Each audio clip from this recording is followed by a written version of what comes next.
Si antes no las hacías con propósito, entonces, ¿qué estábamos haciendo? No ti Yo me entiendo cuando dicen, ahora vamos a hacer un ISO con propósito. Yo no sé si no lo hace con propósito, pues son los famosos sistemas paralelos de ISO, ¿no? Mi deseo era ver qué había hecho el señor Deming y por qué no le habían hecho caso, pues, en Estados Unidos en su momento. No puede haber control de calidad, mira, lo más básico, si no sabes estadística. Tienes que hacer tu distribución normal, tu promedio, deviación estándar, tu QAL, los máximos, los mínimos, ¿no? Y vas a establecer tus límites de control acorde a la variabilidad de los procesos. El valor, digamos, de este modelo y también de los sistemas de gestión es que todo tiene que estar basado en hechos y es más, es un principio, ¿no? De gestión de calidad. Isoteca es el punto de encuentro de todos los profesionales de los sistemas de gestión en LATAM. En cada episodio, converso con auditores, consultores y otros expertos en normas, certificaciones ISO y herramientas de gestión empresarial que te ayudarán a elevar tu nivel profesional. Patricia, bienvenida al podcast Isoteca.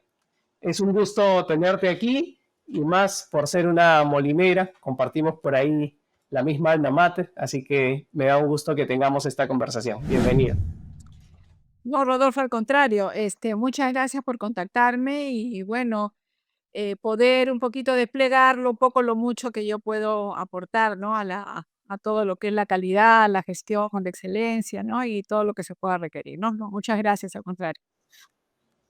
Excelente, Patricia. Tú eres bienvenida zootecnista de la agraria. Así es que cuéntanos cómo así llegaste a este maravilloso mundo de los sistemas de gestión y los modelos de excelencia. Bueno, la verdad fue una cosa bastante curiosa, ¿no? Porque efectivamente yo soy egresada de la Universidad Agraria, ¿no? Y llegué a este mundo de la calidad a través de mi ingreso a una organización donde tenía que ir a dedicarme a investigación y desarrollo, ¿no? En todo lo que es el sector de avicultura, ¿no? De pollos, ¿no? Y bueno, comencé, como muchos, ¿no? Y ya venía yo de de prácticas, ¿no? En lo que es alimentos balanceados para animales. Ingresé a una empresa que se dedicaba a alimentos balanceados para animales en el contexto de una integración avícola, que en aquel entonces era, ya hasta ahora, ¿no? Lo que realmente, pues, es lo que se estima en la crianza de pollos, ¿no? Y al tener a mi cargo todo el área de investigación y desarrollo, obviamente todo tenía que basarse en evidencias, ¿no? Y también en ese entonces tenía a mi cargo pues el laboratorio de control de calidad, ¿no? Que era, digamos, un poco la parte dura de la gestión de calidad, porque era pues dar el visto bueno, tanto los insumos que te dan el proceso, digamos, al control del proceso y también a liberar los lotes, que estaban acorde a una especificación técnica, y para ello, pues, las cosas que no estaban, las buscábamos, ¿no? Y tanto los atributos de calidad, ¿no? Para insumos o producto final, y también sistemas de muestreo, y obviamente, pues, validados por el laboratorio, que también tenía a mi cargo.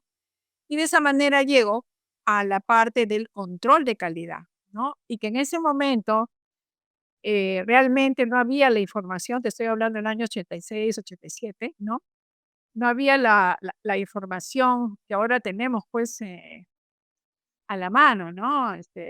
Ahora quieres algo y al toque googleas y ya está. Entonces, ahí mucha información de lo que pasaba te lo daban los proveedores, ¿no? Obviamente, una de mis funciones era probar proveedores, ¿no? Y siempre, digamos, me llamó la atención, ¿no? Porque yo tenía que estar solamente circunscrita a la parte del control de calidad, ¿no? Me llamaba la atención, por ejemplo, porque yo no podía saber, ¿no? Si un pollo tenía que estar más amarillo, menos amarillo, dependiendo del mercado destino. O sea, porque las organizaciones se llevaban de otra forma, ¿no? Era como un compartimiento estaco. Entonces, esto y punto. Oye, pero yo quiero saber. No, no, no, eso está prohibido, ¿no? Entonces ahí comencé a leer a Deming, ¿no? Los 14 puntos de Deming. Y me entró la curiosidad de saber más. En ese momento, también entraba pues la parte, ya estaban los círculos de calidad y la competencia pues ya se metía en la parte de Japón y todo eso, y yo tenía una sana envidia porque tenía compañeros digamos, de mi universidad que tenían acceso, pues, si se iban a Japón o venían los japoneses, y yo leía mi DEMI nomás. Entonces, hasta que ya se dio la apertura y todo eso con el devenir de los años, y yo aprendí allí, ¿no? O sea, no solamente en la parte de alimentos balanceados, sino también ya comencé a ver toda la cadena de valor, ¿no? De la producción del pollo, ¿no? Que era, pues, el pollito bebé, las reproductoras primero, pollito bebé, alimento balanceado, ¿no? Todo lo que era crianza. Y digamos, fue una excelente oportunidad para mí, para aprender, digamos, todo lo que era la secuencia, ¿no? Y la trazabilidad, que en ese momento no se hablaba, pues, como ahora de tantos sistemas, y del HACCP y de la ubicuidad y todos esos términos que en ese momento se manejaban ya, pero de otra forma, ¿no? O sea, nos auditaban, por ejemplo, en ese momento había el mercado japonés, nos auditaban los mismos japoneses, de acuerdo a sus especificaciones. Y bueno, en ese mundo yo llegué a lo que es calidad y siempre quería saber más que el control de calidad y quería saber de gestión de calidad, ¿no? Entonces, estuve muchos años, ya sea en una empresa, en otra, pero siempre en la rama de agricultura, ¿no? Y eso me sirvió mucho, ¿por qué? Porque cuando ya trabajé en otras organizaciones, mi pensamiento era, si se puede hacer esto en organismos vivos, ¿cómo no se va a poder hacer en otras situaciones? ¿No? Y ahí se hablaba de toda la integración que era pues la parte genética, la parte de manejo, ¿no? Y ahí entendí mejor después, ¿no? El enfoque holístico, ¿no? Y esa es la forma que te puedo decir, Rodolfo, en forma bastante apretada, ¿no? Cómo llego a lo que es calidad, ¿no? Comienzo como jefe de investigación y desarrollo, después jefe de control de calidad, después gerente de calidad y así, ¿no? Y creo que tuve mucha suerte, ¿no? En encontrar mi camino rápidamente. Qué bueno que comentas, porque creo que hay varias cosas que rescatar y de las cuales podemos aprender de esta experiencia que has acumulado. Por ejemplo, tú mencionabas de que la parte de control de calidad es esta parte dura de todo lo que sería la gestión de la calidad, ¿no? Así es. Y no sé si en aquel entonces ya se diferenciaba entre esto de control de calidad y aseguramiento de la calidad, ¿no? Que es un concepto más grande y que, digamos, en breve a control de calidad. ¿En qué momento se hace esa diferencia y cómo consigues tú la diferencia entre aseguramiento de la calidad y control de calidad? Que aseguramiento de la calidad ya era un poco, y nace la necesidad de trabajar ya con los proveedores, por ejemplo, en el proceso ampliado que dice Demi, ¿no? Entonces ya es más predecible todo, ¿no? Ya minimiza los riesgos, ¿no? Y también los costos, ¿no? Porque no solamente es al final de la línea, ¿no? Lo que tienes que poner como defectuoso, sino que ya tienes un sistema que involucra toda la cadena de valor, ¿no? Entonces, ahora a veces dicen, no, ya no es control de calidad, no, ya no es aseguramiento de calidad, ahora es gestión de calidad. No, todo es válido. Hay control de calidad, es importante. Y ahí viene lo de las normas técnicas, la metrología, los atributos de calidad, los métodos de ensayo, los sistemas de muestreo, las normas técnicas, sistemas de muestreo. O sea, es una parte, te digo, dura, porque eso no es bajo ciertos límites y bajo ciertos riesgos, ¿no?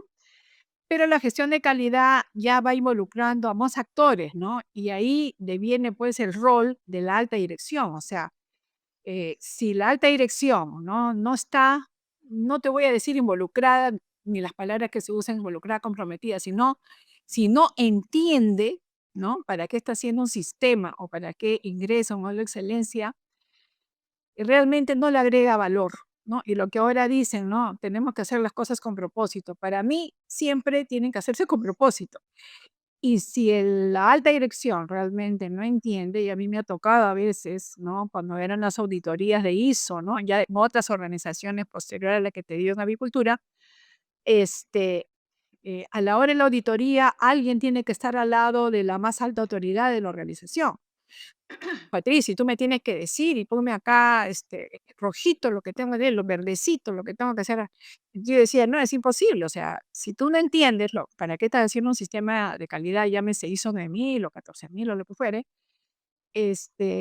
no hay propósito, pues. No es pasar la auditoría, es entender y darle una propuesta de valor acorde al modelo de negocio de esa organización. Entonces yo sí les decía a mis superiores, ¿no? Bueno, pues no puedo decirte así como quieres, pero sí puedo venir a enseñarte de 7 a 8 de la noche para que entiendas un poquito. Y eso es lo que trato yo siempre de inculcar a mis alumnos en los cursos, que no se limiten a hacer las cosas tal cual, sino que se den la apertura de pensar y hacer pensar a los demás por qué están haciendo las cosas o cuestionarse por qué se hace esto. Y hay muchas cosas, digamos, que vas aprendiendo en el camino. Ahora hay pues normas para todo, ¿no? La 56.000 para innovación, la 37.000 para la antisoborno, la 27.000 para sistema de seguridad. Hay muchas que antes también se hacían bajo otro formato, digamos, ¿no? Y que no necesariamente tenían pues la acreditación, la certificación, ¿no? Todo esa, ¿no? Pero se hacía, ¿no? Y creo que siempre tiene que haber un propósito para qué hacemos las cosas, ¿no? Tiene que haber un por qué se hacen así las cosas. Y ahí lo que te puedo decir es que cuando uno piensa y cuestiona, ¿no es cierto? Algún método o algo que se hizo toda la vida de esa forma y lo sigues haciendo, y esto tanto para empresa privada como para nación pública, si uno cuestiona, realmente es ahí la gestión del cambio, ¿no? O sea, a veces te ganan muchos enemigos gratuitos, ¿no? Pero si tú sabes para qué estás, ¿no? Entonces, pues, solamente tienes que hacer las cosas para lo cual te contratan, ¿no es cierto? Y nada más. Y bueno, si no le caes bien a las personas, ¿qué vamos a hacer? Pues, ¿no? Pero realmente hay que tener un poquito y uno ya aprende con el tiempo, ¿no? No es lo mismo, pues, unos 30 años, 40 años, 50 años, 60 años, ¿no? O sea, uno va aprendiendo. Entonces, en ese devenir de la gestión de calidad, uno aprende muchísimo. Y yo no te puedo decir, por ejemplo, no, esta empresa, tuve jefes bondadosos, así me entendían toda la primera. Yo creo que toda la experiencia, ¿no? Que uno pueda tener, siempre es buena, ¿no? Porque siempre aprendes. Aprendes de lo malo, aprendes de lo menos malo, aprendes de lo bueno, aprendes de lo excelente, ¿no? Cuando trabajas y eres parte de una organización, ¿no? Y eso es muy importante y creo que a veces hay consultores, sin desmerecer sus habilidades, sus competencias, que no han tenido trayectoria, o sea, no han estado gestionando un sistema, no han estado dentro de una organización, ¿no? Creo que yo he tenido muchísima suerte de tener una trayectoria de gestión y luego volverme, digamos, consultor de organizaciones públicas y privadas, grandes, chicas, MIPES, bueno, lo que fuera.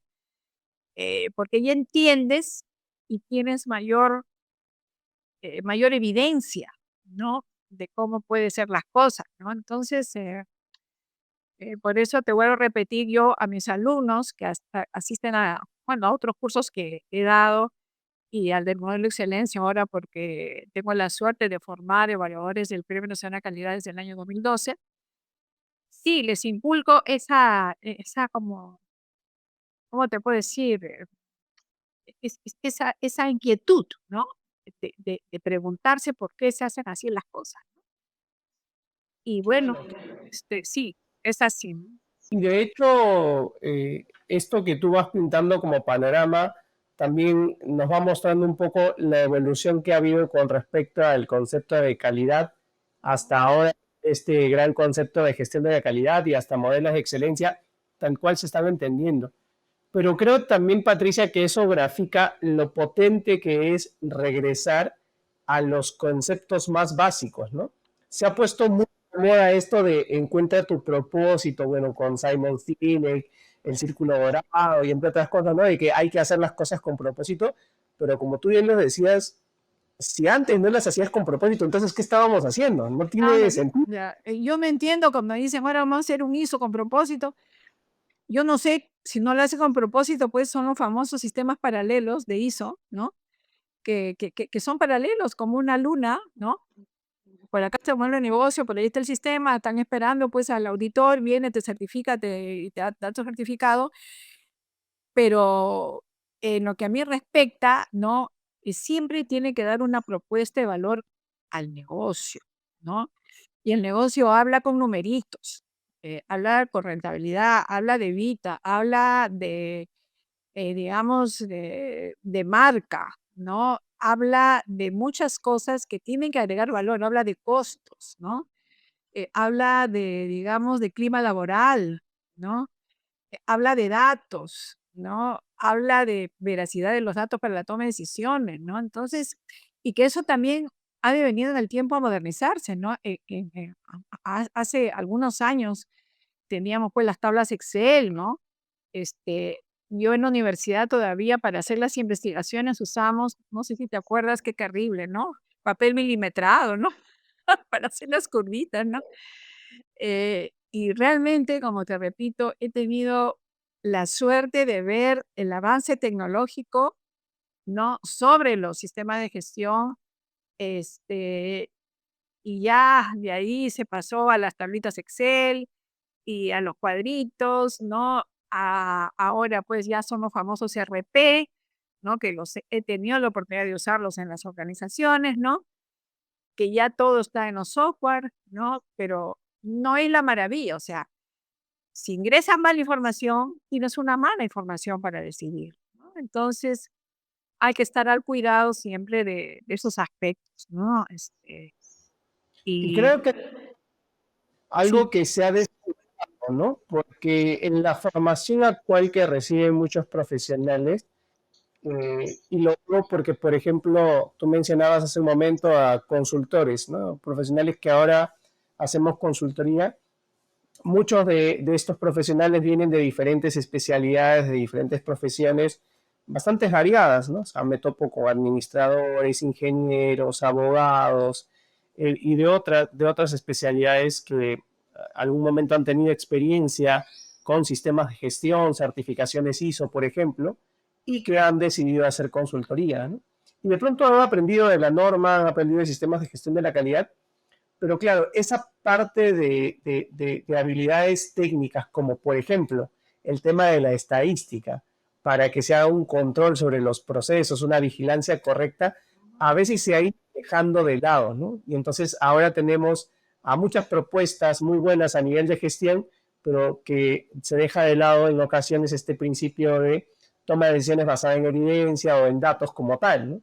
Creo que esa fue una fortaleza bastante marcada en profesionales como tú y de tu generación que fueron formados con esa visión, ¿verdad? es que mira, si hablamos de la Universidad Nacional Agraria, que dicho sea de paso, ojalá sabe su problema, nuestra alma mater, ahí nos da mucha noción de estadística, ¿no? Entonces, cuando yo he visto ya en el tiempo los 6 sigma, ¿no? Y todo eso, realmente, pues, toda la vida se usó, ¿no? O sea, porque no puede haber control de calidad, mira, lo más básico, si no sabes estadística.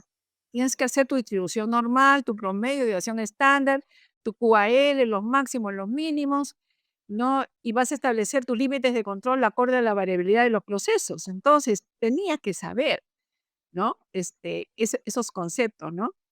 Y realmente, en el caso, por ejemplo, de nosotros, que, bueno, yo he sido privilegiada, como te digo, en la universidad, yo hice una maestría en nutrición animal y ahí tuve la suerte de tener excelentes profesores, ¿no? El ingeniero Fegan, bueno, muchos profesores que me enseñaron métodos estadísticos para la investigación, ¿no? Entonces te hablaba de un diseño completamente randomizado, del cuadrado latino. Entonces, cuando ya he escuchado los 6 sigma y es saber un poco de estadística, pero que le ponen su black belt, green belt, no sé cuántos beles, al final, la esencia, como tú bien mencionas, es el control estadístico de procesos, ¿no?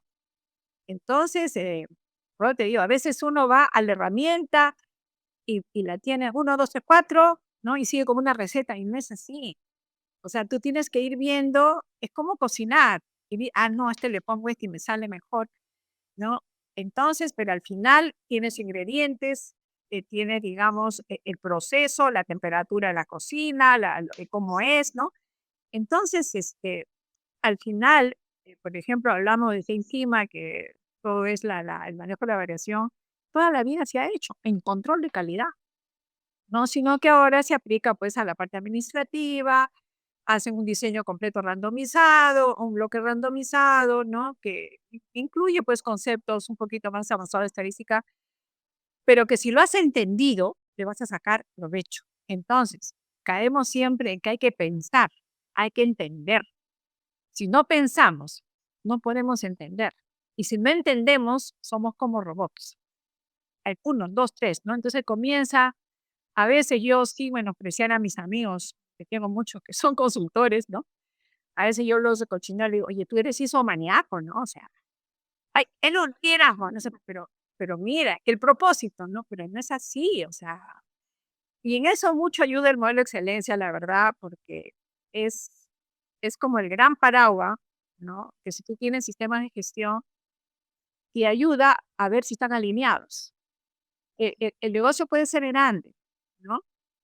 Eh, y el sistema, los que tengas, no importa que sean de un alcance mínimo, pero que estén en el modelo de negocio y te generen valor al negocio, ¿no?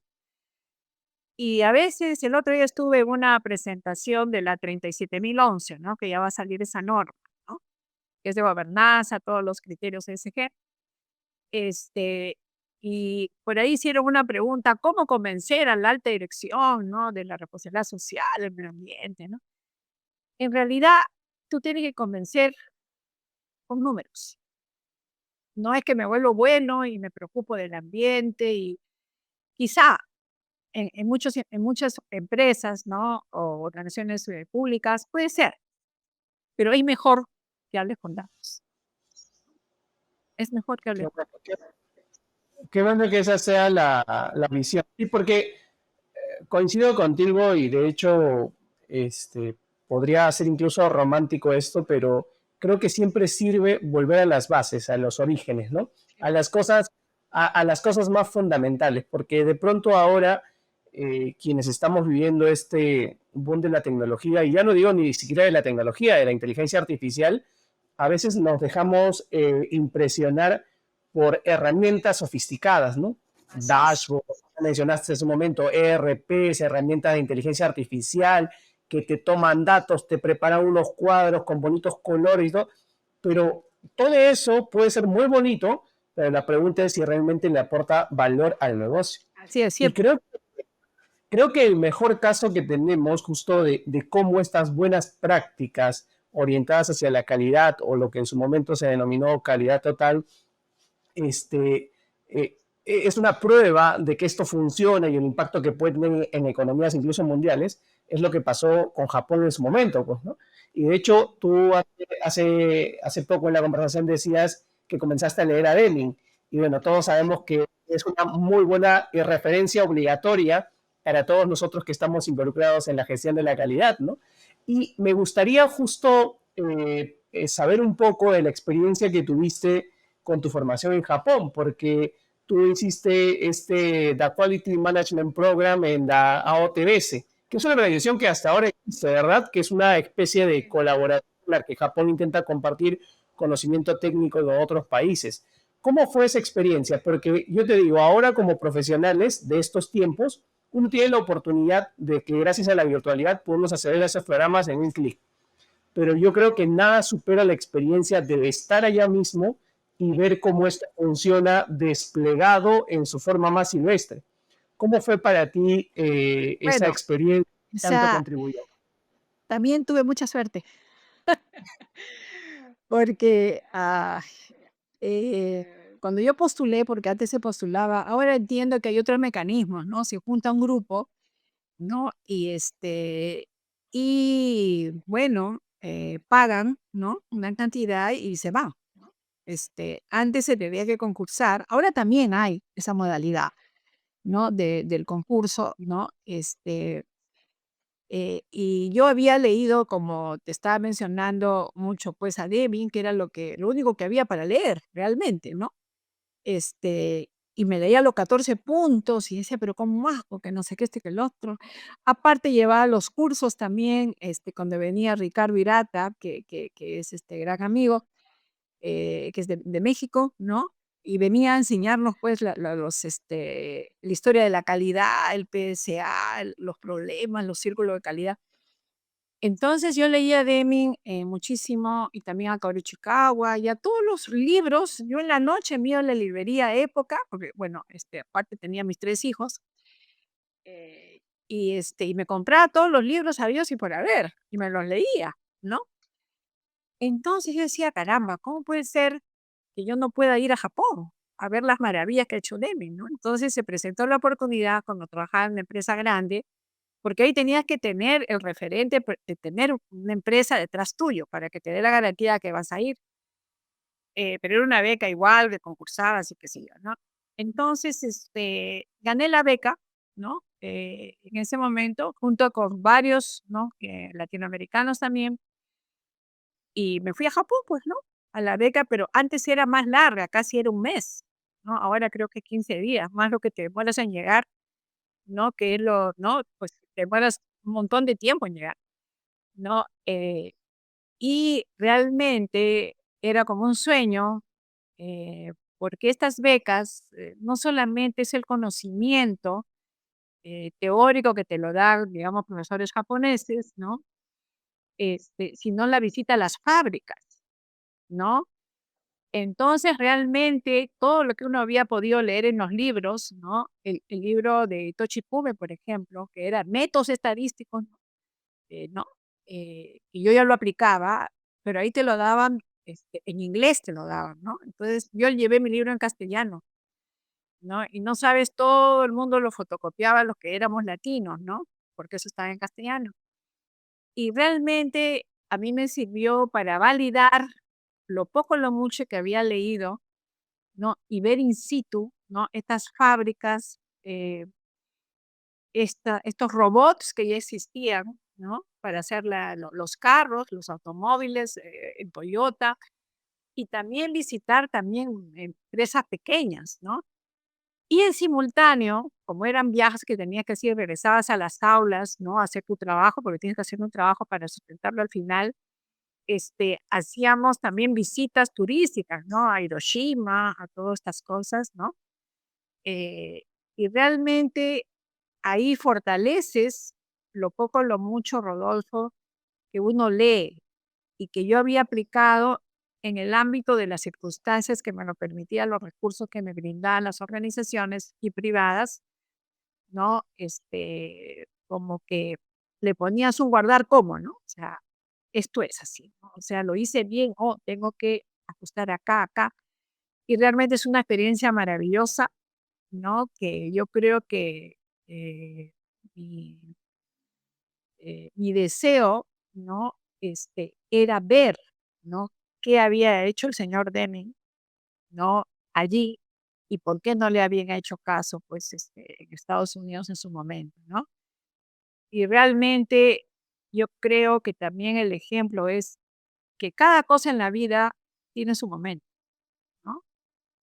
Y ahí realmente las enseñanzas de Deming calaron en un país diferente, ¿no? Y calaron bien, ¿por qué? Porque había líderes que lo secundaron, ¿no? Y eso a mí siempre me quedó en la mente que si las personas que están encima tuyo, ¿no? No entienden, ¿no? Puedes avanzar poquito, pero si estás en estos temas, tienes que tratar de convencer, ¿no? Si es que ya no están convencidos, porque bastante difícil que alguien te llame, Patricia, ¿sabes qué? Me he iluminado y quiero hacer esto, ¿no? O sea, a veces pasa, sobre todo si pasa ya cuando uno es consultor, ¿no? Porque te llaman ya para hacer algo específico, pero cuando tú estás en una organización viendo los temas de calidad, incluso a veces en organizaciones los de calidad, ¿no? Teníamos que ponernos mandil, ¿no? Porque teníamos que estar todo el día en el laboratorio. Yo me negaba a ponerme mandil, porque para mí el laboratorio, el control de calidad, los métodos de ensayo y todas estas cosas eran fuentes de toma de decisiones, pero no era el fin en sí mismo de por qué yo estaba ahí, ¿no? Entonces era media, ¿qué te puedo decir? No sé cómo llamarme, ¿no? Y realmente, pues, eh, creo que cuando uno hacía las cosas, como te digo, pensando, analizando, con esos hechos convencías a la alta dirección que había formas diferentes de hacer las cosas y salían bien. Entonces ahí otras unidades del negocio venían, oye, ¿cómo hiciste? Oye, Patricia, pero ¿cómo te salió también este ISO, no? Sin tanto documento. Ah, bueno, pues simplemente se pone lo pertinente y lo que es clave, pues, ¿no? Y creo que ahí me ayudó, Rodolfo, que tuve mucha suerte también de comenzar a ser evaluador, ¿no? Ya hace casi 26 años evaluar el Premio Nacional de Calidad, que realmente es una labor altruista, ya tengo 26 años en eso, y que simplemente tenía que hacerse fuera de las horas de trabajo y sacrificando pues sábados y domingos a veces. Pero creo que si no tienes esa llama interior, ¿no? De aprender, de saber un poquito más y de ayudar con lo poco o lo mucho que puedes saber a otras organizaciones en forma desinteresada, ¿no? Pero aportando valor, como te digo, porque aprende muchísimo.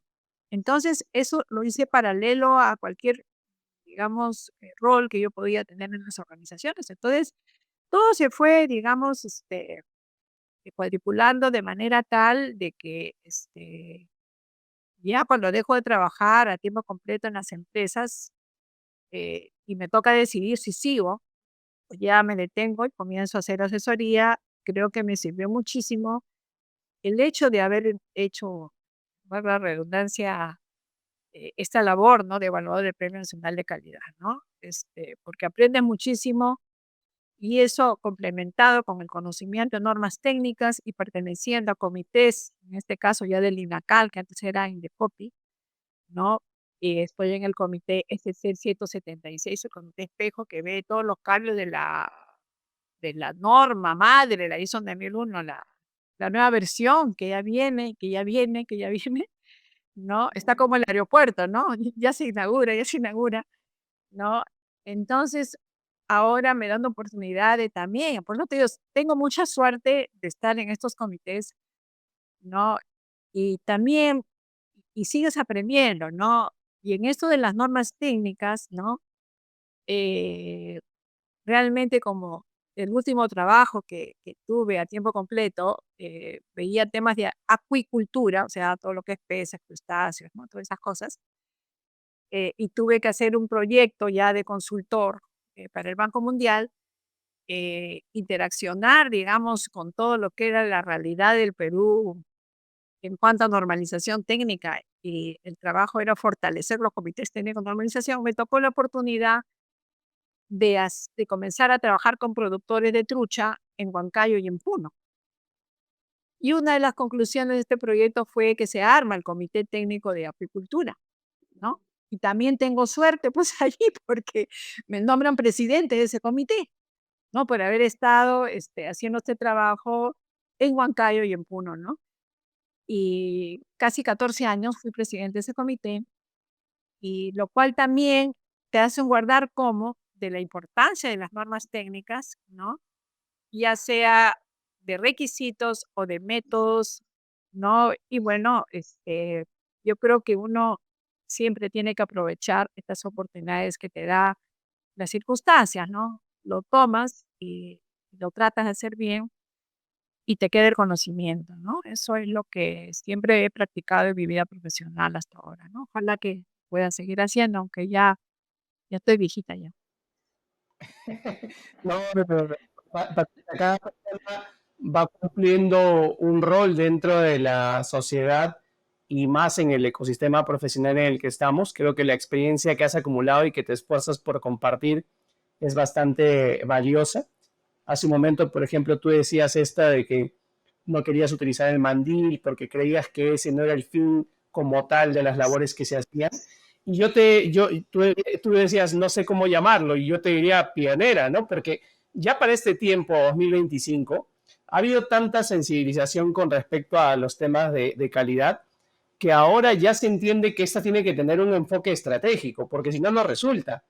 Cuando te preguntaran hace unos días en esta charla de cómo hago para convencer a la alta dirección, en ocasiones no es necesario que se le convenza, porque esta debería ser una decisión de la alta dirección. Así es, Si así no, es. es difícil que eso vaya a progresar o vaya a funcionar.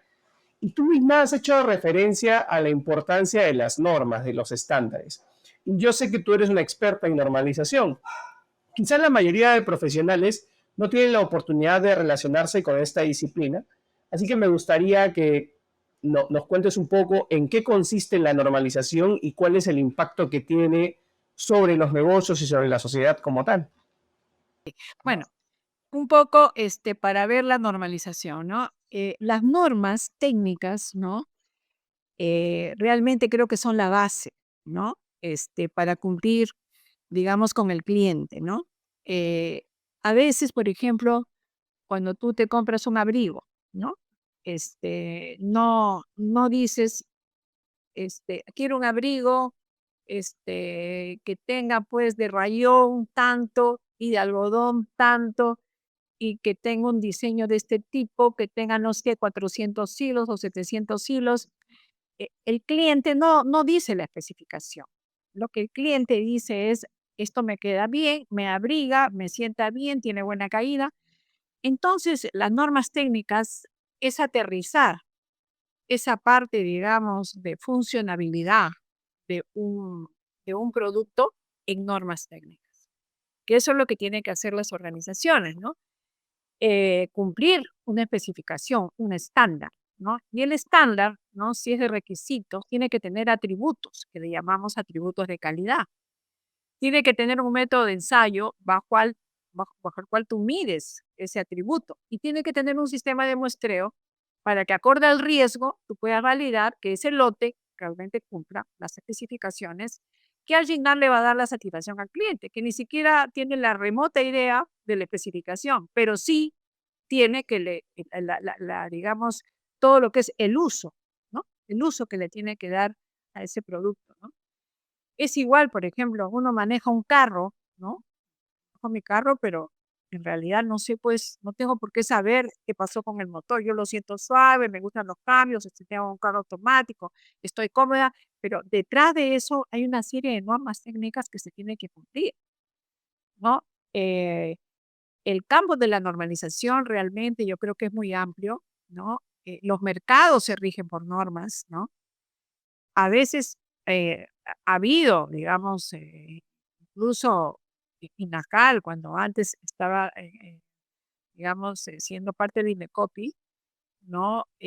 Yo iba a buscar normas, ¿no?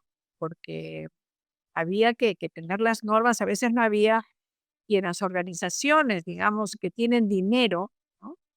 Que tienen recursos, no digamos dinero, sino que tienen recursos, tú podías, digamos, conseguir que te haga un método de ensayo, de repente no acá porque no había el laboratorio acreditado, pero lo podías conseguir de fuera, ¿no? O si no había la norma acá, podías comprarla de fuera, ¿no? Pero a veces eso no es asequible a las micro y pequeñas empresas, ¿no? Y realmente, tú para entrar a mercados, ¿no? Tienes que cumplir normas, no hay otra forma. Y no solamente, digamos, las normas que tenemos de repente vigentes, que son nacionales, sino también las normas del mercado destino, ¿no? Y hay normas, digamos, también eh, por mercados, los europeos, los estadounidenses, ¿no?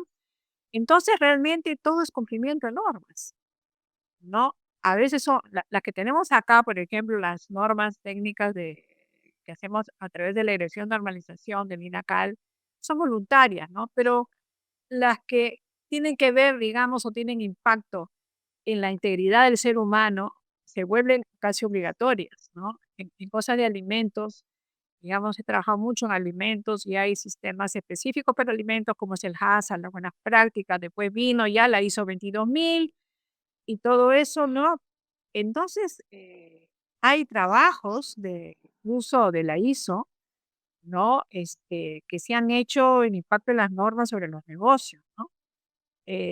A veces no es tan fácil hacer ese tipo de trabajos, ¿no? Pero creo que este, la única forma de medir, ¿no? Es que tú o vendas mejor, ¿no? O amplíes tu mercado, ¿no? O busques otros mercados acorde a una especificación, ¿no? Entonces, las normas son bastante importantes, ¿no? Y acá no está solo la normalización, sino, como te decía, está la acreditación de los organismos evaluadores de la conformidad, ¿no? Que son los que certifican algún producto, algún sistema. Está la parte metrológica, ¿no? Entonces, esos tres conceptos hacen la base para que tú puedas arribar, digamos, y satisfacer al cliente. Y todo el mundo habla del cliente, pero el cliente se satisface con normas que ni siquiera las sabe, pero el que las produce sí. De hecho, mucho tiempo se viene haciendo un esfuerzo desde INACAL, ¿no? Para difundir estos conceptos relacionados a la famosa infraestructura de la calidad, ¿verdad? Que justamente son los que reúnen a estos conceptos que acabas de mencionar y que son como aristas, ¿no? Aristas que permiten apuntar hacia eso, hacia la calidad, ¿no? Y recuerdo un video que preparó hizo hace unos años por el Día Mundial de la Estandarización o la Normalización, en el que justamente de manera muy doméstica nos mostraba cómo estamos todos muy relacionados con normas, ¿verdad? O sea, pareciera que a las personas de a pie no nos deberían interesar las normas, pero es todo lo contrario, porque una hoja A4, el asiento de seguridad que compras para en el carro, la silla en la que nos sentamos, la pantalla del celular, todo está desarrollado bajo requisitos de estas normas. Y si no se cumplieran, estaríamos en riesgo nosotros, nuestra familia, la sociedad en general no podría avanzar, ¿no? Así es que es bueno, creo que todos asumamos o entendamos la importancia de la normalización para que quienes tenemos, por ejemplo, ahora, ¿no? La oportunidad de desarrollarnos profesionalmente utilizando estas normas, o en el caso tuyo incluso, ¿no? Elaborándolas, podamos justamente tener ese enfoque hacia aportar valor a las organizaciones y a la sociedad en general. En esa misma línea, Patricia, toma mucha relevancia los modelos de excelencia, ¿no? Y tú ya lo has mencionado en esta conversación en varias ocasiones, esto de los modelos de excelencia, porque sé que estás muy relacionada con estos, pero quizá no todos lo conocen. ¿Qué te parece si comenzamos haciendo una introducción a qué son estos modelos de excelencia y luego vamos tomando algunos detalles de algunas cosas? Bueno, el modelo de excelencia es un estereotipo, ¿no? Como lo dice su nombre, ¿no? Es un estereotipo, ¿no? Es como cuando tú ves, pues, alguna moda y ves a las modelos o los modelos, digamos, pues, es lo ideal que uno quisiera tener, ¿no? En este caso, un modelo de excelencia es lo ideal que una organización quisiera tener para que sus diferentes componentes integrados den un aporte de valor y den resultados, ¿no? Esa es la gran diferencia también con las normas técnicas. Las normas técnicas, digamos, de gestión, ¿no? Por decirte, tienen un alcance, ¿no? En el caso de modelo de excelencia, cuando tú lo aplicas en las organizaciones, es toda la organización, es todo el nivel de negocio, ¿no? Entonces, en realidad, eh, en la experiencia que pueda tener, yo conozco también estos modelos hace muchos años y, y comencé como evaluador y ahí me comencé a entenderlos mejor. Y siendo evaluador del Premio Nacional de Calidad en los trabajos que yo tenía, a mí me servía muchísimo el saber del modelo de excelencia, ¿no? Porque como tiene un enfoque holístico, ¿no? Y está relacionado al liderazgo, la estrategia que tú mencionabas, el cliente, los procesos, ¿no? Las personas, y que todo eso unido y evidenciado en hechos, tenía que dar resultados, resultados en liderazgo, resultados en estrategia, resultados en clientes, resultados en personas, resultados financieros, resultados en mercado. O sea, todo lo que una organización puede hacer tiene que generar un resultado. Entonces tú ahí tienes ya que tienes un propósito, pues tienes que ser mejor. Cuando ya se menciona en ISO, por ejemplo, las partes interesadas, el modelo ya lo hizo. Cuando ahora hablan de los criterios ESG, el modelo ya lo hizo, ¿no? Y está en el criterio 1, criterio 2, ¿no? Yo manejo el modelo Malcolm Baldrige, que es el que se enseña acá en Perú, y también, digamos, he manejado el de Funibeg, ¿no? De la Fundación Iberoamericana de la Calidad, que es muy parecida al FQM. Entonces, los modelos realmente son potentísimos porque no son aquí no es que certifico, ¿no? O sea, no. La propuesta de valor va, ¿qué resultados estás obteniendo? ¿No? Yo a veces he ido a organizaciones, ¿no? Ya sea asesorarlos o cuando se quiere presentar el Premio Nacional de Calidad, o a veces querían hacer un diagnóstico, ver cómo estaban en referencia a este modelo, y a veces tenían implementado, hablando de CRP, ¿no? 5 módulos, ¿no? De SAP, por ejemplo, ¿no? Pero seguían usando sus tablitas Excel y sus cosas, ¿no? Y yo decía, pero ¿para qué invierte? Y antes todavía, te digo, hace como 10 años que todavía no había la nube y que era carísimo. Entonces el modelo te dice, ¿no? Oye, pero acá en proceso, ¿por qué no emplean esto? Si esto está en estrategia, ¿por qué no emplean esto? Entonces ahí descubres los gaps, ¿no? Y comienzas a establecer tus mejoras, ¿no? Ahí también te desastas que los sistemas de gestión, ¿no? Ya sea pues ISO 9000, 14000, 27000, 37000 y todos los miles que te puedas imaginar, si es que están alineados al modelo de negocio y te generan un impacto positivo, no, que no es la certificación necesariamente, ¿no? Porque a veces tienen pues 2 procesos, ¿no?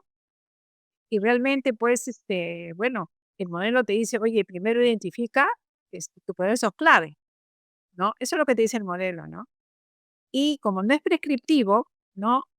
Tú tienes que tener los criterios para identificar esos procesos clave, ¿no? Entonces, los criterios muchas veces son si está alineado a la estrategia de la organización, si tiene impacto en las partes interesadas. Para eso primero tienes que identificar las partes interesadas, ¿no?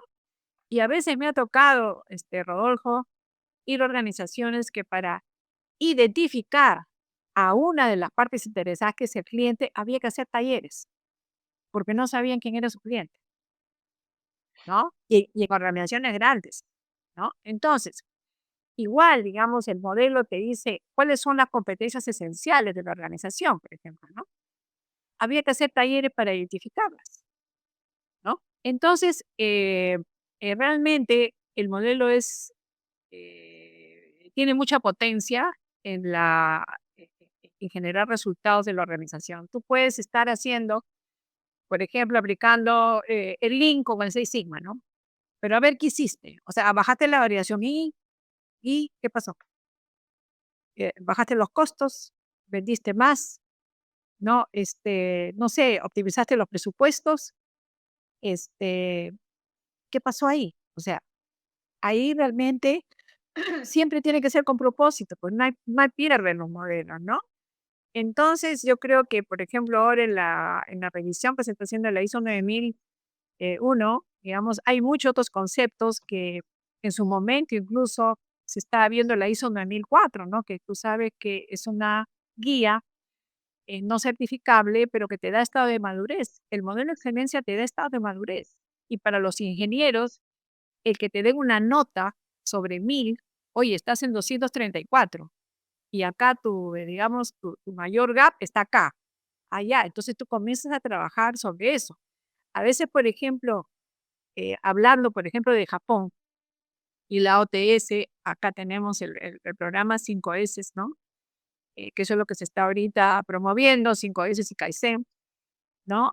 Y a veces te lo han vendido, por lo menos ahora yo ojalá que se esté, digamos, ya vendiendo como lo es en Japón, ¿no? No, hay que hacer 5 veces, hay que arreglar todo lindo, bonito, todo, ¿no? Primero, ¿no? Las 5 veces aplicadas, ¿no? Y esto a veces ha habido programas grandes, ¿no? Financiados incluso por el Estado y que se aplica a las micro, pequeñas empresas y tú vas a estas micro, pequeñas empresas y hacen su misión, su todo en razón de 5 veces, ¿no? Pero a veces, pues, termina el soporte que te da un asesor y todo queda en nada, ¿no? Porque no descubrieron la propuesta de valor de esas 5 S que al final es que si bien está ordenado, ya no va a haber robos, va a disminuir las mermas, va a haber menores costos, ¿no? Entonces, el modelo de excelencia lo que te dice, mira, realmente deberías aplicar esto, ¿no? Acá tienes que hacer mejora en tal cosa, ¿no? Aplica si quieres control estadístico de procesos, ponte tu seis sigma, lo que tú quieras, pero acá tienes un problema, que no estás midiendo esto, ¿no? Porque el modelo no es prescriptivo. Entonces, realmente para mí, cuando conocí el modelo de excelencia,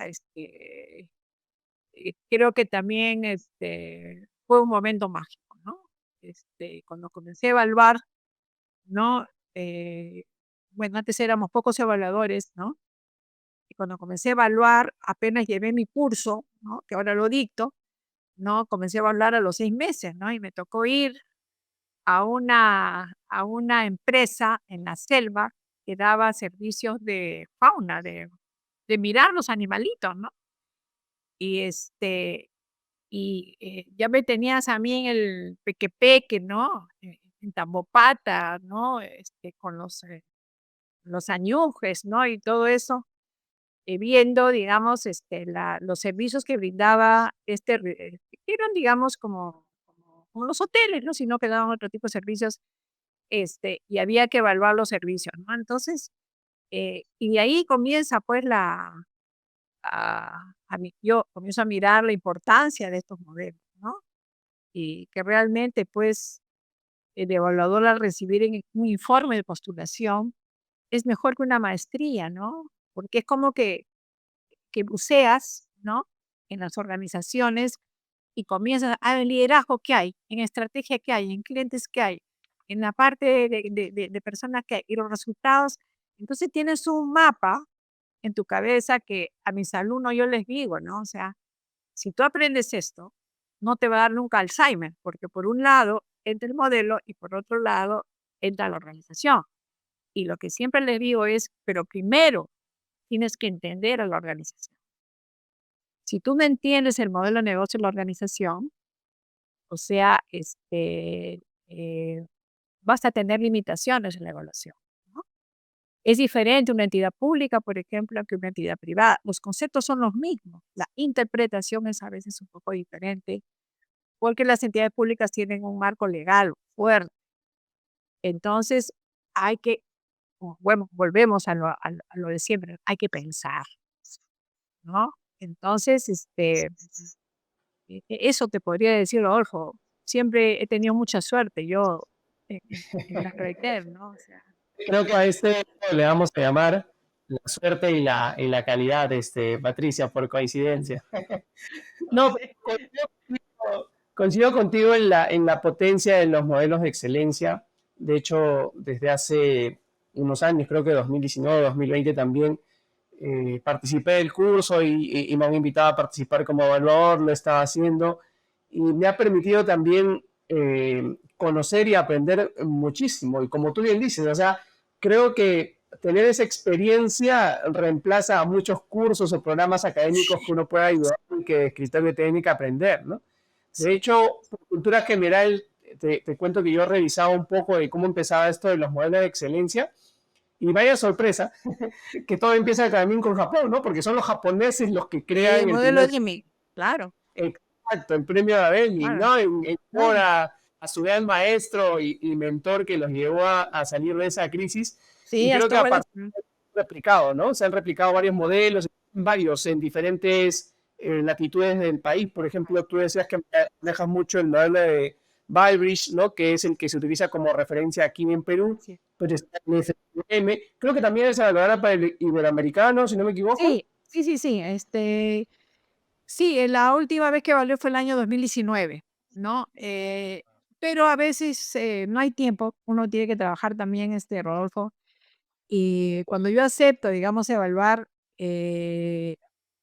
o cualquier cosa que tenga que hacer mi labor en el comité, lo hago por convicción, ¿no?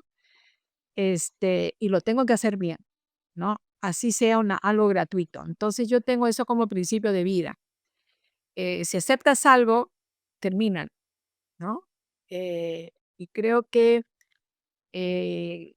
ya la vida misma, ¿no? Te va diciendo que quizás tienes que dar espacio a otros, ¿no? Para que aprendan, así como uno tuvo la oportunidad. Y también la vida misma ya te va llevando pues a fortalecer otros roles, ¿no? Que en su momento quizás no pudiste hacerlo por X circunstancias, ¿no? Y yo creo que siempre pues uno tiene que mirar, ¿no? Y hacerlo bien, ¿no? Eh, yo ahorita ya estoy en un proceso, me ha tocado ya mi caso como evaluador del Premio Nacional de Calidad, y tenemos que leer en la soledad máxima, y si tú lo has pasado, ¿no? Tienes que leer, leer, leer y leer, ¿no? Hasta entender, ¿no? Y luego ya comienzas a evaluar, ¿no? Y si tú has sido evaluador, ¿no? O eres evaluador, no sabes que se comienza pues con proyectos de mejora, ¿no? Y que ahora tiene otro nombre que son reconocimientos de práctica de excelencia, pero al final es un proyecto de mejora.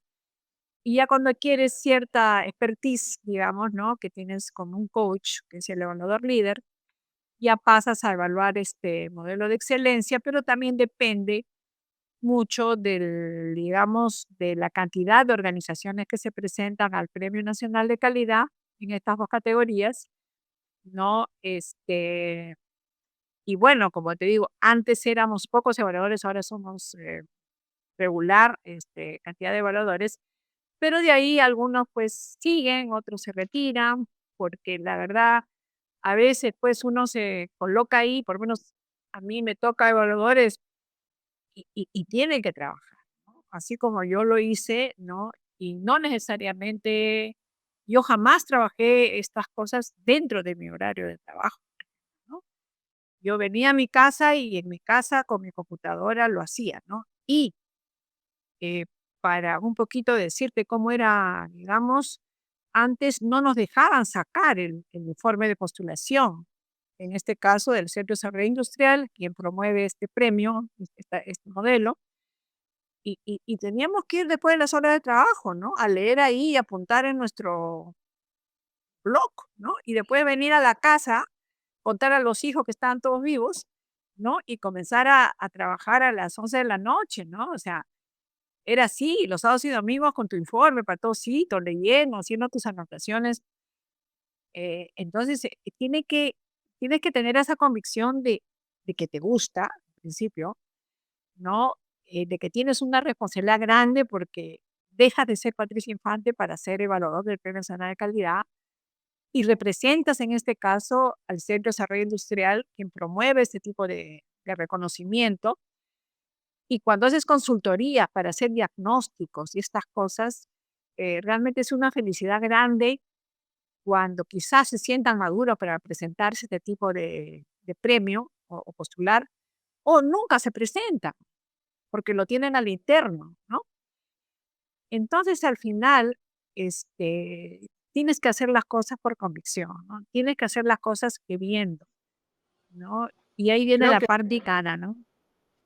creo que eso es coherente con la disciplina que estamos persiguiendo, ¿no? O sea, gestión de la calidad en su máximo esplendor, ¿no? O sea, bien, cumpliendo lo que uno promete. Y de hecho, sé que el Centro de Desarrollo Industrial, cuando te invita a participar como evaluador en cualquiera de estas categorías, incluso hay un disclaimer, ¿no? Que te dicen cuántas horas necesitas dedicar para la lectura del informe, para la evaluación, para las reuniones del grupo de trabajo. Entonces, es bastante tiempo y creo que es algo loable también y como tú bien dices, creo que lo siguen haciendo las personas que disfrutan de eso, pero que también entienden que están contribuyendo con eso y quieren hacerlo, porque dicho sea de paso, es una labor que se hace ad honorem, ¿no? O sea, no Así es es. retribución. Así que conozco a varios que lo hacen con ese pensamiento. Patricia, me gustaría ahondar un poco más en el modelo como tal, porque de repente si hay profesionales que nos escuchan ahora y que tienen mucha cercanía con las normas ISO, pero de repente no tanto con el modelo de gestión, me gustaría abordarlo. Nosotros aquí en Perú utilizamos como base el modelo de excelencia de Malcolm Baldrige, que es el Así de es. Estados Unidos, ¿no? Y para que se entienda, y tú bien lo definiste hace un momento, el modelo de excelencia está muy orientado hoy día hacia la eficiencia, ¿no? Porque digamos, los modelos de sistemas de gestión basados en normas ISO 9001, por ejemplo, dan mucho hacia la efectividad, ¿no? El que se haga, por lo menos. Eso es ya bastante. Pero los modelos de excelencia van hacia la eficiencia, por eso es que se concentran y apuntan mucho hacia el tema de resultados. Así Y hay es. una gran diferencia, porque, por ejemplo, los modelos de excelencia, el modelo de la excelencia en la gestión, que es justamente la base para el Premio Nacional a la Calidad aquí en el Perú, tiene estos 7 criterios y son criterios lo que hace el evaluador es colocar una puntuación finalmente después de analizar toda la situación, ¿no?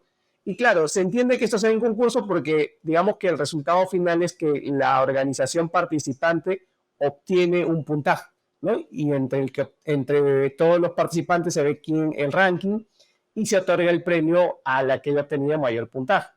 Me gustaría un poco que nos orientes con respecto a en qué consisten estos criterios, cuáles serían de pronto los criterios más retadores que ves tú dentro del modelo de excelencia y después abordar quiénes podrían participar, por ejemplo. Sí, ¿quiénes podrían participar? Hay tres, comenzamos al revés, ¿no? Puede presentar cualquier organización pública, privada, grande, pequeña, microempresa, pequeña empresa. O sea, hay categorías, ¿no? Dicho sea de paso, Rodolfo, todos los años, ¿no? Se pone a disposición de las empresas postulantes y es el que usamos nosotros los evaluadores, las bases del Premio Nacional de Calidad, ¿no? Ahora ya estamos trabajando con las bases del año 2025, que por lo general se lanzan en octubre, en la Semana de la Calidad del año precedente, ¿no?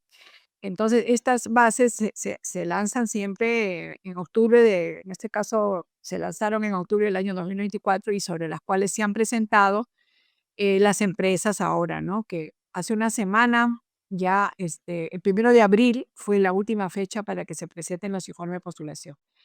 En realidad, este modelo, como tú lo has mencionado, consta de 7 criterios, ¿no? 550 puntos es todo lo que lo llamamos criterio de procesos y 450 puntos son los resultados que devienen de los procesos, ¿no? Que deberían, digamos, tener resultados, ¿no? De estos criterios de proceso, o sea, del 1 al 6, ¿no? El que tiene mayor puntuación, ¿no? Es el de liderazgo, por supuesto. El de liderazgo, y resultado de liderazgo que está en el 7.4, digamos, tiene un gran impacto, digamos, ¿no? Y es más, si ustedes observan, ¿no? La figura del modelo de excelencia es como un huevito, ¿no? Donde los 3 primeros es liderazgo, estrategia y clientes, ¿no? Y a eso se le llama la triada de liderazgo, ¿no? O sea, si tú no sabes quién es tu cliente, no tienes una estrategia para abordar a los clientes y también las partes interesadas. Y no hay el liderazgo, y ahí viene pues la gobernanza, la ética, todo lo que son los criterios ESG, por ejemplo, ¿no? La estrategia, la innovación, todo eso. Realmente es muy difícil, ¿no? Que eso sea aterrizado en procesos, ¿no? Y digamos, en cómo manejan las habilidades, competencias, actitudes para crear un clima laboral, que son las personas, ¿no? Estos criterios. Y todo tiene que estar en este criterio 4, ¿no? Que todo se basa en hechos. O sea, yo creo que el valor, digamos, de este modelo y también de los sistemas de gestión es que todo tiene que estar basado en hechos. Y es más, es un principio, ¿no? De gestión de calidad que nos han enseñado de toda la vida, ¿no? Y es en base a esos hechos, ¿no? Que es un criterio transversal, digamos, a todo el modelo, incluidos resultados, es que tú comienzas pues a evaluar y poner los estados de madurez. Los estados de madurez son por cada subcriterio, son 7 subcriterios, son 17 subcriterios, ¿no? Entonces uno evalúa por su criterio y después ponderas acorde al peso que se le da a cada criterio, ¿no? Entonces, toda vez que te sale, pues, este liderazgo, tienes, por ejemplo, 40% de cumplimiento, ¿no? En estrategia tienes, no sé, el 45% de cumplimiento, ¿no? Entonces vas, digamos, pero eso, este, no es que más o menos tú creas, no. Hay toda una metodología que está basada en las franjas de puntuación, ¿no? Hay preguntas, ¿no? De diferente, digamos, impacto, ¿no? Que son las más, digamos, complicadas, son las múltiples, ¿no? Entonces, hay toda una metodología de evaluación que justamente está en las bases Y yo siempre le digo a mis alumnos, si ustedes entienden las bases, en las bases está todo. Están los valores del modelo, está el mismo modelo, está cómo se tiene que evaluar. Hay una parte, digamos, después de cada criterio, ¿no? Que es muy amigable y que te invita a entender antes de ir a los requisitos, a la parte, digamos, de los criterios, áreas de análisis. Y sobre todo hay un glosario, ¿no? Que te dice, oye, ¿qué son competencias esenciales? ¿Qué sistema de liderazgo? ¿Qué cosas son partes interesadas? Para que no haya ninguna duda de cómo interpretar todos estos, digamos, términos que tiene el modelo. O sea, y las bases están tan bien hechas, ¿no? Que si tú nuevamente piensas y entiendes, ¿no es cierto? No te digo que fácilmente, pero es como aprender a manejar un carro bien. O sea, tú no puedes aprender a manejar un carro solo con teoría, ¿no? Tienes que tener el carro y a veces se te puede atorar, no pones, si no es automático, o también si es automático, igual, ¿no? Tienes que practicar. Y lo que hacen los evaluadores es practicar con la ayuda de un coach, que en este caso es el líder, ¿no? Que le tiene que seguir enseñando. O sea, no basta llevar el curso, ¿no? De evaluadores, ¿no? Y que lo aprueben, por cierto, ¿no? Sino también la práctica, ¿no? Pero la práctica sigue, digamos, cuando te asignan un caso, ¿no? Y tienes que seguir aprendiendo y también es una oportunidad, ¿no? Que tú tienes de interactuar con otros pares que no necesariamente, es más, a veces por conflicto de intereses no pueden participar, pero que vienen de otras canteras, ¿no? A veces son ingenieros químicos, a veces son sociólogos, a veces son médicos, ¿no? En el último curso me ha tocado dos doctores, ¿no? Médicos, ¿no? De profesión, y a veces contadores, o sea, es bastante interesante cómo el modelo de excelencia se puede aplicar y se puede entender con cualquier formación que puedas tener sin ser experto en la materia, ¿no? Por eso vuelvo a repetir, o sea, el modelo te da la oportunidad de esforzarte en entender el modelo de negocio de esa organización. O sea, por ejemplo, es diferente evaluar una empresa minera, ¿no? Que, por ejemplo, pues, una entidad pública reguladora, como puede ser OCIMEMIR, OCIPTEL, ¿no? SUNAS, ¿no? O sea, eh, tienes que entender cómo es un modelo de negocio, ¿no? Y lo que te dice el modelo es, no te dice, oye, tienes que estar bien con todos, te dice, establece un equilibrio en las partes interesadas, ¿no? Entonces yo creo que hay muchos conceptos que incluso sin ser evaluador ya te agregan valor en lo que haces en tu organización. Entonces yo a veces le digo a mis alumnos, ¿no? Tú tienes el modelo ahí y ponte encima, ¿no? Y mira, dónde estás tú y hasta dónde puede llegar, digamos, acorde a tus atribuciones, lo que podrías hacer, ¿no? Entonces sirve hasta para el crecimiento personal, digamos, profesional de cada uno de los que conocen el modelo, ¿no? Eso te podría decir a grandes rasgos, pero podríamos quedarnos pues hablando hasta la medianoche. Patricia, tenemos que guardar algo para la próxima edición del curso, que por cierto, rescatando lo que tú dices y por experiencia propia, recomiendo que a toda la audiencia, que como te comentaba, principalmente son profesionales de los sistemas de gestión, consultores, auditores o algunos que están administrando sistemas de gestión en organizaciones privadas y públicas, que sí, que lean las bases del modelo de excelencia en la gestión porque está público en la página del CDI, ¿verdad? Desde ahí pueden Así es, descargar las bases de este año, ¿sí? Y creo que, o sea, hacer una buena lectura de estas bases considero que las bases es buen material académico para cualquiera de nosotros. Como bien decía Patricia, más allá de que nuestra organización vaya a participar en este Premio Nacional de Calidad o no, a nosotros como profesionales creo que nos aportaría mucho hacer una buena leída de ese documento que entiendo que también para su redacción y su diseño ha sido muy, bastante pensado, muy bien planificado. Creo que hay información bastante oportuna ahí. Me gustaría, Patricia, justo para quienes están escuchando de repente por primera vez esto del Premio Nacional de la Calidad, el modelo de excelencia, que les demos un poco de información con respecto al calendario. Por ejemplo, la Sociedad Nacional de Industrias organiza cada año la Semana de la Calidad, ¿verdad? Que esto más o menos es entre septiembre de cada año, ¿verdad? No, es la primera semana de octubre. La primera semana de octubre. Ajá, Y a ajá. partir de ahí, se anuncia que es el ganador del Premio Nacional de Calidad y otros reconocimientos para ese periodo, pero también se libera, digamos, las bases del concurso del próximo año, entonces las Así es. organizaciones tienen la oportunidad de presentarse. Y lo que también quisiera resaltar es que si queremos ahondar en el entendimiento de las bases y conocer más del modelo, ustedes también organizan este curso de evaluadores, ¿verdad? ¿Con qué frecuencia lo hacen? Por lo general mínimo es una vez al año, ¿no? Cuando a veces hay algún requerimiento, digamos, a veces 2 veces al año, ¿no? Eh, ahora se hace en forma virtual, ¿no? Antes de la pandemia, bueno, tú sabes que muchas cosas cambiaron, ¿no? Era presencial, realmente no sé cómo lo hacíamos, ¿no? Pero era 5 días de 5 horas.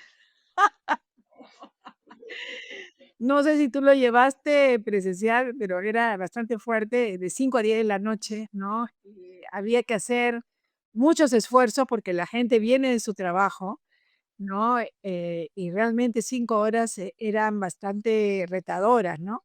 Pero lo hacíamos y era muy bonito, ¿no? Siempre nos faltaba tiempo.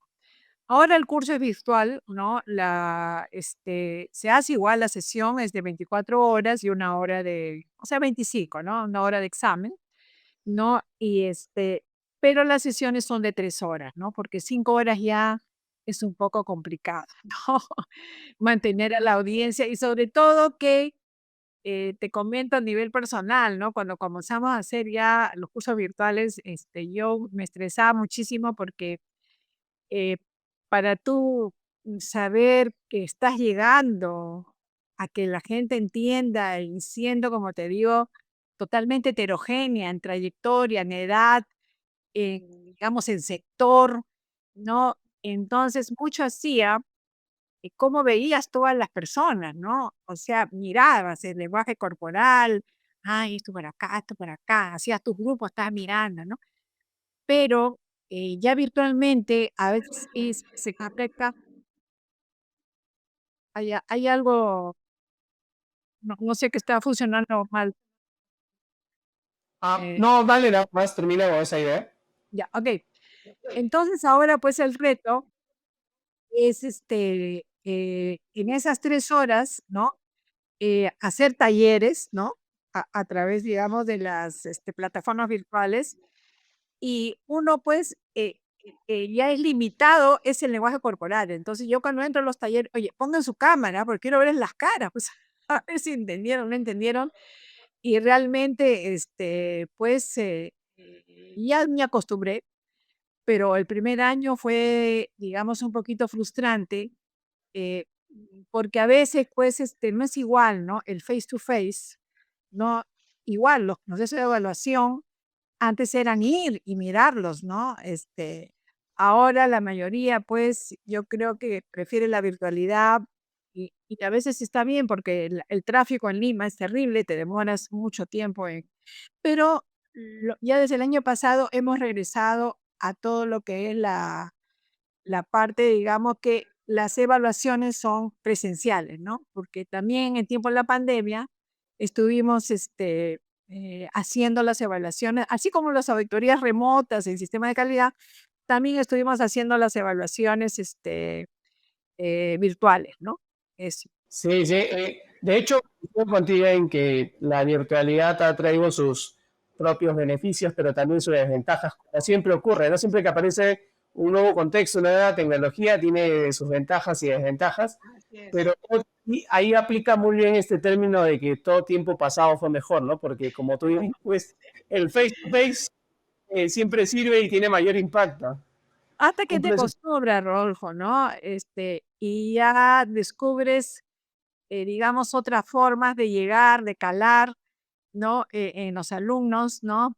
Tienes que usar mucho tu creatividad, ¿no? Ahí en el Centro de Desarrollo Industrial, hay el soporte administrativo, hay un coordinador Entonces, porque cuando tú estás explicando, estás con tu presentación, un video o algo, eh, y está a todo, digamos, a todo el ámbito de la pantalla, es un poco difícil, ¿no? Pero, digamos, yo me averiguo, digamos, qué son, de dónde son, no, y pregunto, ¿no? ¿Qué interés, qué expectativa?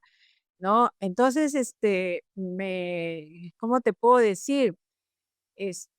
Trato de conocer a través de otros mecanismos a las personas que tengo a través de la pantalla, ¿no? Y, y realmente tengo mucha suerte también porque quedan contentos aparentemente, ¿no? Entonces, y justamente, mira, el año pasado, después de tiempo, hicimos la reunión, el encuentro de los evaluadores a través de una cena, que eso era una cosa que hacíamos siempre, ¿no? Almuerzo, cena o brunch, lo que fuere, y nos encontramos pues todos los evaluadores y mis alumnos y algunos que han evaluado conmigo, otros senior como yo, ¿no? O sea, que ya pues somos ya re senior, ¿no? Y fue bien motivador, ¿no? Que Patricia, ay, ya tú eres Patricia, yo soy no sé cuántos, ¿no? Y realmente, pues, también te permite esto de ser evaluador en el networking, pues, ¿no? Porque conoces a mucha gente, ¿no? Y ahora, pues, como está la situación, es importante saber, a veces incluso hay personas que han podido conseguir otro trabajo, o han podido venderse a otra, o digamos, ver otras oportunidades, ¿no? Entonces, es algo que tiene mucho dinamismo, ¿no? Y yo cuando trabajaba en empresas privadas, ¿no? Este, realmente yo nunca puse, ay, sí, yo voy a enseñar el curso de valores, ese es mi objetivo mi vida profesional. No, las cosas se vienen dando, ¿no? Y bueno, y vas asumiendo, digamos, retos, ¿no? Con sus riesgos, como todo en la vida, y y bueno, vas avanzando, pero yo creo que lo que tiene que existir en cada persona es ese deseo de dar, ¿no? De dar y de no necesariamente recibir, de dar, ¿no?